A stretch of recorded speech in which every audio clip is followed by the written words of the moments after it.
प्राध्यापक साई महाशब्दे संचलित शब्दसह्याद्री वक्तृत्व प्रबोधिनी आयोजित राज्यस्तरीय ऑनलाईन वक्तृत्व स्पर्धेचे उद्घाटन औरंगाबाद शहराच्या उपजिल्हाधिकारी माननीय आदरणीय अंजली धानोरकर मॅडम यांच्या हस्ते होत आहे। उद्घाटनानंतर मॅडम लगेच आपल्याला मार्गदर्शन करणार आहेत। मी या प्रसंगी एवढीच प्रार्थना करते, जीवनी नवतेज लाभो अंतरंगी भावना, सुंदराचा वेध लाभो मानवाच्या जीवना, धैर्य लाभो स्थैर्य लाभो हीच मनोकामना, सत्य सुंदर मांगल्याची नित्य हो आराधना, सत्य सुंदर मांगल्याची नित्य हो आराधना। शब्दसह्याद्री ऑनलाईन राज्यस्तरीय वक्तृत्व स्पर्धेचे उद्घाते श्रीयुत साई महाशब्दे।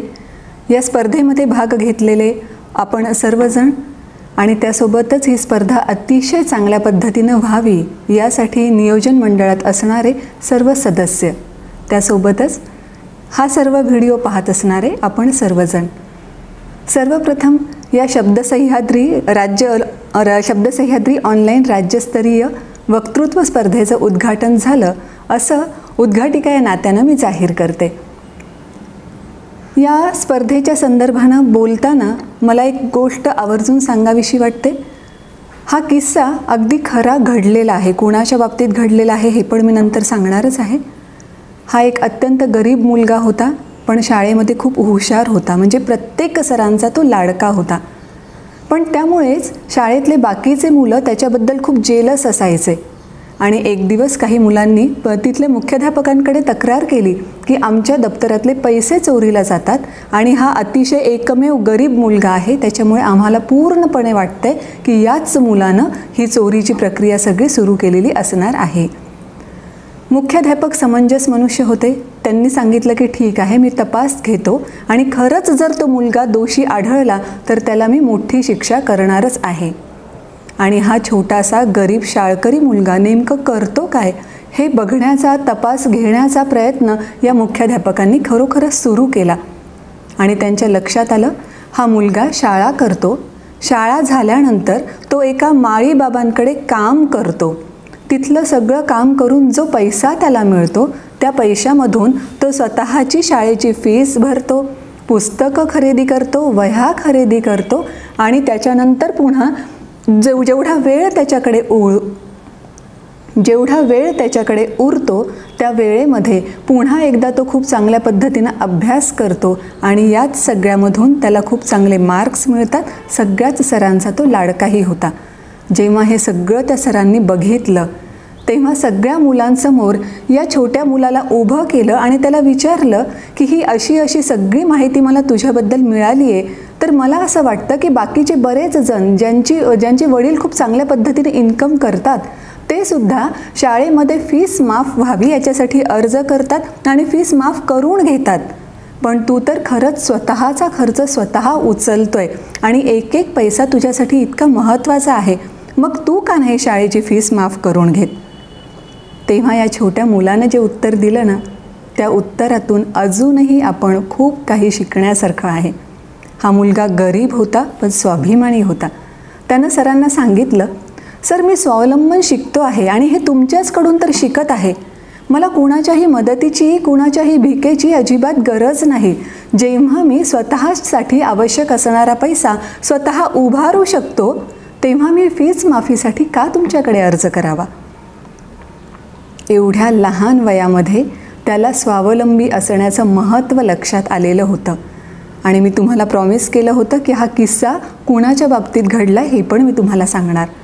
हा किस्सा घडला आहे डॉक्टर बंकिमचंद्र चटर्जी यांच्याबद्दलचा, ज्यांनी आनंदमठ कादंबरी लिहिली आणि त्यांचं वंदे मातरम आपल्याला खूप जास्त प्रेरणा देतं। आणि या गोष्टीचा उल्लेख इथे करण्याचं प्रयोजनच माझं हे होतं की या स्पर्धेमध्ये तुम्ही आला आहात, वक्तृत्व स्पर्धांमध्ये, म्हणजे ही निश्चित त्याची पावती आहे की तुम्ही खरोखरच आपल्या आयडियाज, आपल्या इमोशन्स इतरांसमोर शेअर करण्याच्या बाबतीमध्ये नक्कीच स्वावलंबी झालेले आहात। आपल्याला सभोवताली कितीतरी वेळेस दिसतं की त्यांना स्वतःच्या डोक्यात असतं भरपूर काही, पण मांडायचं कसं, सांगायचं कसं, कोणी ऐकेल का, असे बरेच किंतु परंतु त्यांच्या डोक्यामध्ये असतात, ज्याच्यामुळे ते पुढे येतच नाही.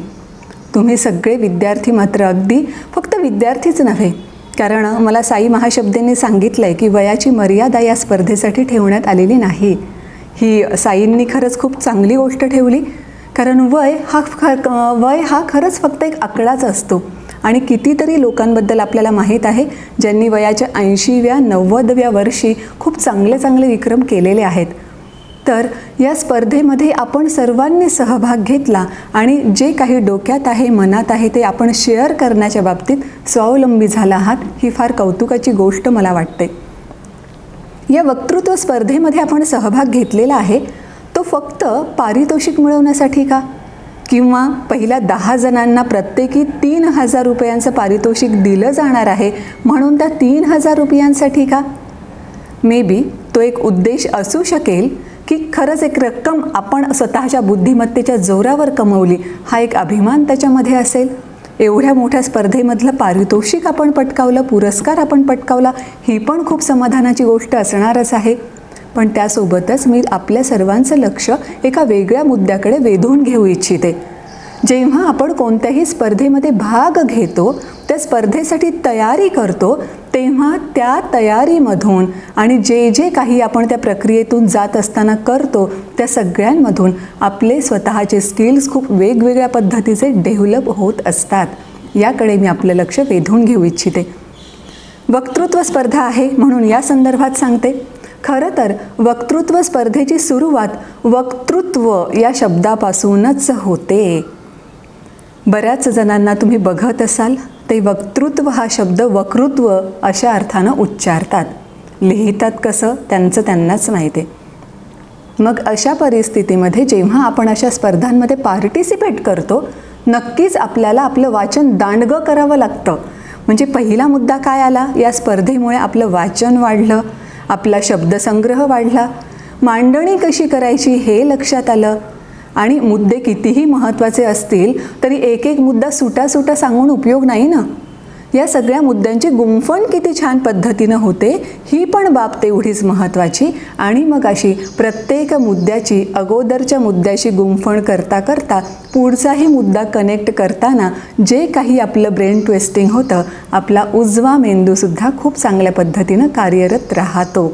आणि म्हणूनच या स्पर्धेच्या निमित्तानं एवढे सगळे कौशल्यसुद्धा तुमच्यामध्ये विकसित होत आहेत, हे आपण नक्कीच लक्षात घेतलं पाहिजे. आणि ऑफकोर्स आपल्या महाराष्ट्राला किंबहुना भारताला म्हणूया, सध्या महाराष्ट्राबद्दल बोलूया, आपल्या महाराष्ट्राला वक्तृत्व कलेचा फार मोठा वारसा लाभलेला आहे, मोठमोठ्या वक्त्यांचा वारसा लाभलेला आहे. प्राचार्य अत्रे, आचार्य अत्रे, त्यासोबतच शिवाजीराव भोसले, असे कितीतरी नाव सांगता येतील. आणि इतकंच नव्हे तर भारतीय स्तरावरचा जर विचार केला तर असे अनेक राजकारणी नेते आपल्या सर्वांना माहीत आहेत की ते कोणत्याही एका पक्षाचे असू देत, पण त्यांची वक्तृत्व कला किंवा त्यांची वक्तृत्व शैली सगळ्याच पक्षाचे लोक मान्य करतातच. आणि याच परंपरेमध्ये कदाचित तुमचंही नाव असू शकणार आहे. अर्थात त्यासाठी मेहनत खूप घ्यावी लागेल. या मेहनतीच्या अनुषंगानं सांगते. खुशवंत सिंगांच्या बाबतीमध्ये ज्यांनी त्यांना एका कार्यक्रमामध्ये बोलवलेलं होतं, त्या कार्यक्रमाच्या ज्यांनी इन्व्हिटेशन दिलं त्यातल्याच एकानं हा प्रत्यक्ष घडलेला पाहिलेला किस्सा मला सांगितला, तो आपल्याशी शेअर करावाच वाटतो. खुशवंत सिंग जेव्हा एअरपोर्टवर आले, त्यांना रिसीव्ह करण्यात आलं आणि त्यांना त्यांच्या हॉटेलच्या रूममध्ये शिफ्टमध्ये त्यांना तिथे पोहोचवण्यात आलं. तेव्हा खुशवंत सिंगांनी सांगितलं की इथून पुढे 2 तास मला कुणीही कोणत्याही प्रकारचा डिस्टर्ब करू नये याची दक्षता घ्या. नंतर मग कार्यक्रमाची वेळ झाली, कार्यक्रमामध्ये त्यांना कार्यक्रमस्थळी नेण्यात येऊ लागलं. तेव्हा कोणीतरी विचारलं की ते 2 तास तुम्ही एकदमच अलिप्त होतात, तुम्ही प्रवासातून थकून आलात म्हणून तुम्ही झोप घेतली का? खुशवंत सिंगांनी सांगितलं, नाही, झोप नाही घेतली. आज मला जे भाषण द्यायचं आहे त्याची मी तयारी करत होतो. लक्षात घ्या, हा किस्सा कधीचा आहे? खुशवंत सिंग जेव्हा त्यांनी त्यांचं नाव मिळवलेलं नव्हतं किंवा त्यांचा उमेदीचा काळ होता तेव्हाचा आहे असं अजिबात नाही. त्यांच्या मृत्यूपूर्वीच्या जस्ट काही अगोदरचा हा किस्सा आहे. म्हणजे बघा, तोपर्यंत त्यांचा नावलौकिक केवढा मोठा झालेला होता. खुशवंत सिंग या नावाला, या शब्दाला केवढं महत्त्व प्राप्त झालेलं होतं. आणि त्यांनी काहीही बोललं असतं तरी ऐकण्यासाठी कान आतुर असणारे लोक तिथे होते. पण तरीसुद्धा भाषणाची तयारी त्यांनी अगोदर तर केलीच होती. या 2 तासामध्ये पुन्हा एकदा ते सगळं रिव्हाईज केलं. आपण कदाचित म्हणाल की कोणाच्या डोक्यात लगेच आलं असेल, बापरे, खुशवंत सिंग केवढा मोठा माणूस. तर लगेच लक्षात आणून देते की येस, आपणही त्यांच्या इतकं होऊ शकतो बरं का. म्हणजे प्रत्येक वेळेस स्वतःला अंडर एस्टिमेट करण्याची गरज नसते.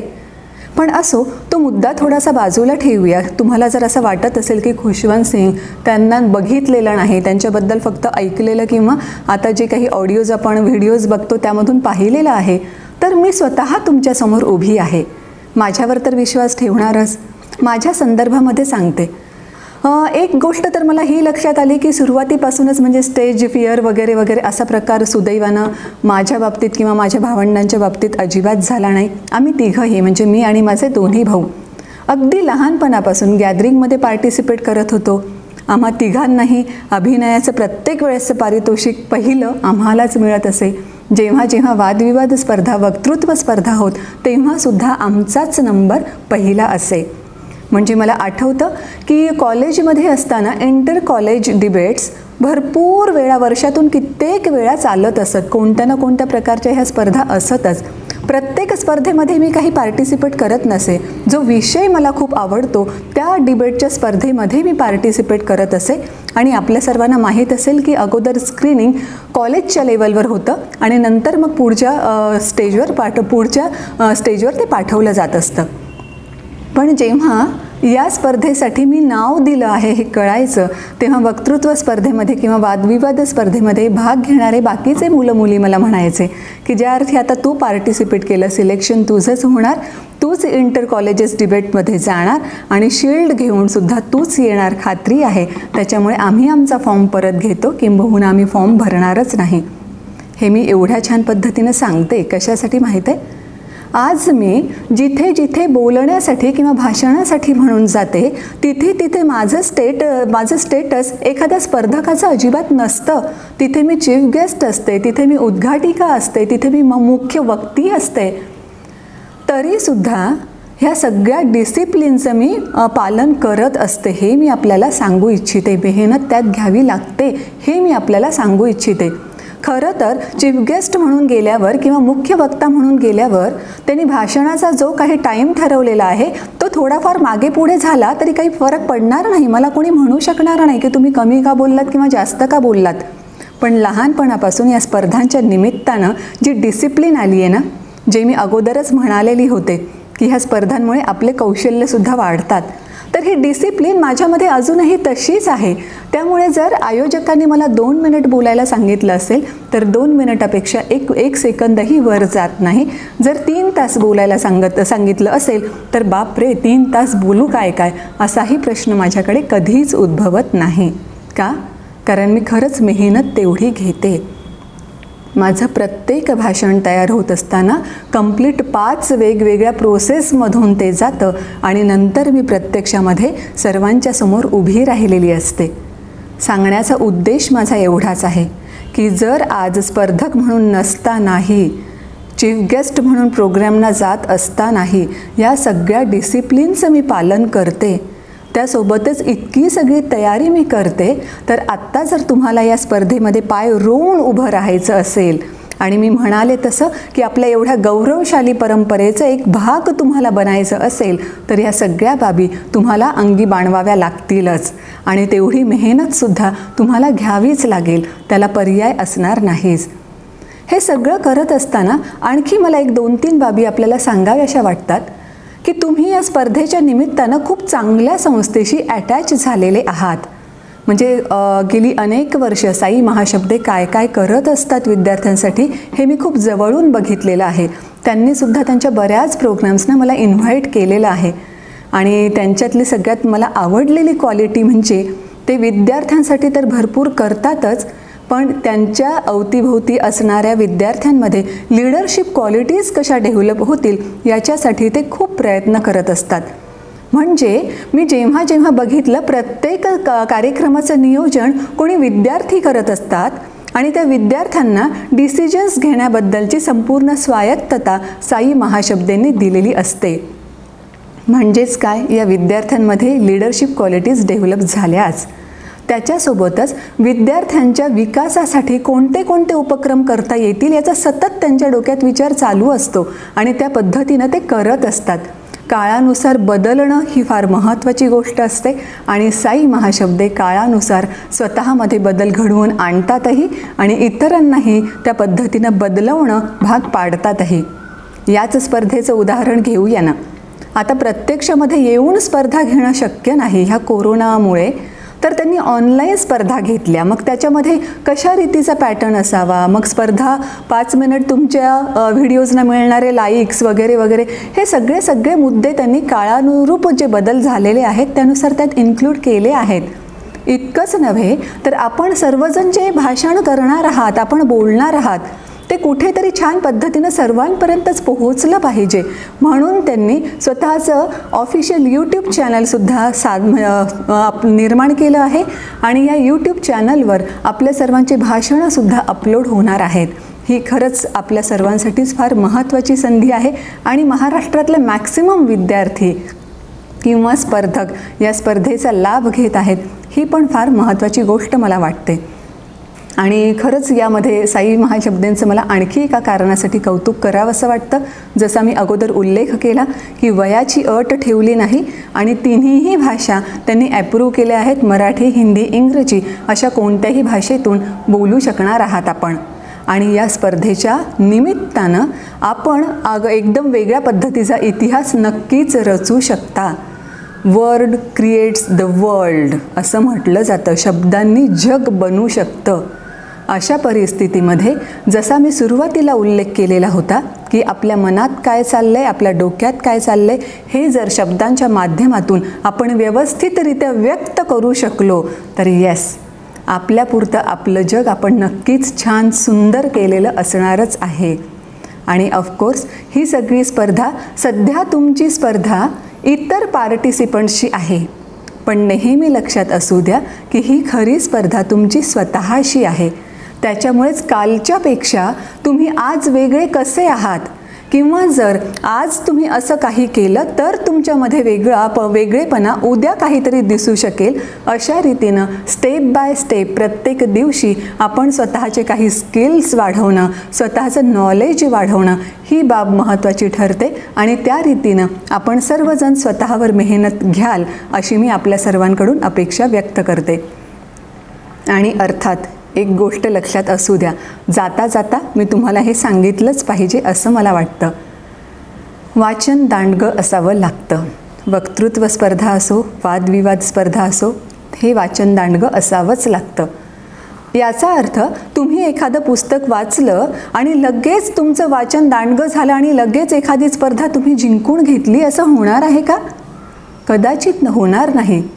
मग तुम्ही हे पुस्तक जे वाचलं त्याचा उपयोग काहीच नाही झाला का असं म्हणणं सुद्धा एकदम चुकीचं ठरेल. मग नेमकं आहे काय हे तुम्हाला मी लक्षात आणून देते.